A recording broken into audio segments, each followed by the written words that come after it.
Hello everyone, Grand Maester Stitch here, back again with another list of interesting characters for you to check out. A huge thanks for all the amazing responses on my 867 video. I'm so happy that so many of you found some fun new starts to try out, and as promised, this time we're heading to the year 1066, with starts from Eastern Africa all the way to the North Baltic. So, without further ado, let's begin. First up, we have High Chief Otso III of Finland, an area that unfortunately doesn't get as much love and attention as its fellow Scandinavian neighbours to the west. This is a start that I've actually personally already done several times myself. It's a really relaxed playthrough with an area that tends to keep pretty isolated, with some pretty easily achievable goals, making it the perfect place for a beginner or less experienced Crusader Kings player. You start out as the unmarried 16-year-old High Chieftain Otso, a name that literally translates to a bear. Your traits and stats vary from each playthrough, so you can always restart until you get an Otso with the lifestyle skills you'd prefer. You start out with a decent amount of prestige, allowing you to purchase several men-at-arms regiments straight off the bat, and this is actually one of my favourite things about this start. You have access to a very unique archery men-at-arms regiment by the name of something I'm not even going to embarrass myself by attempting to pronounce. Thanks, however, to several of my Finnish subscribers, I've been informed that it basically translates to the Forest Guard, which in itself is awesome, and as the majority of Finland is covered in deep forest, these units are going to be extremely useful to you in your expansion. You start with a de jure claim upon half your closest neighbour's lands, giving you the perfect first target to achieve, and as long as you're not rash and play sensibly, forming the Kingdom of Finland should be fairly straightforward. For some longer term goals, you could always look north to the Sampi to bring your fellow members of the Finnish faith into your realm, as well as heading eastward to do the same in reforming your religion.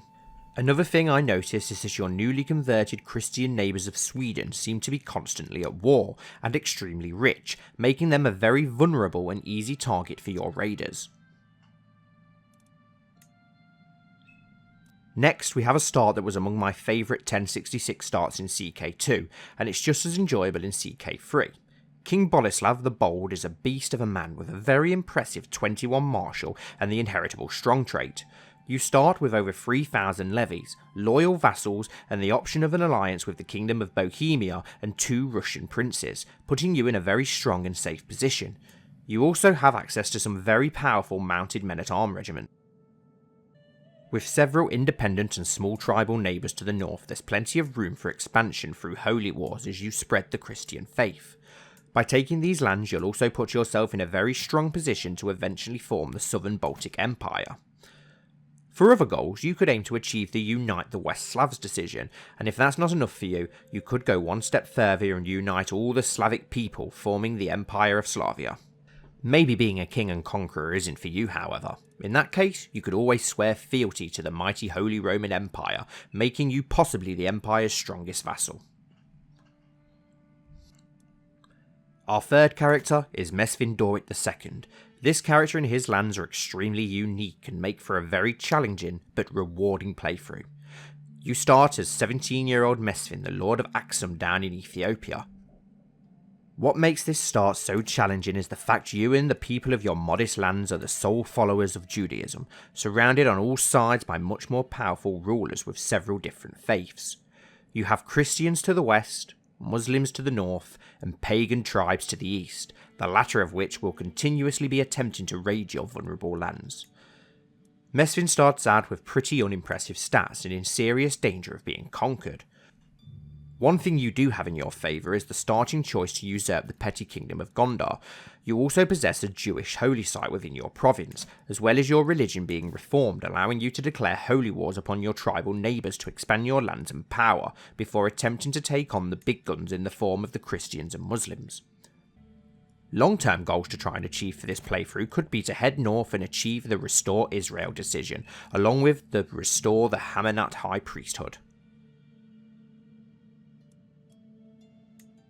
Prince Erik the Heathen starts out as one of the last remaining followers of the Norse Asatru faith, the dying religion of the Scandinavian people, who for the most part now follow Christianity.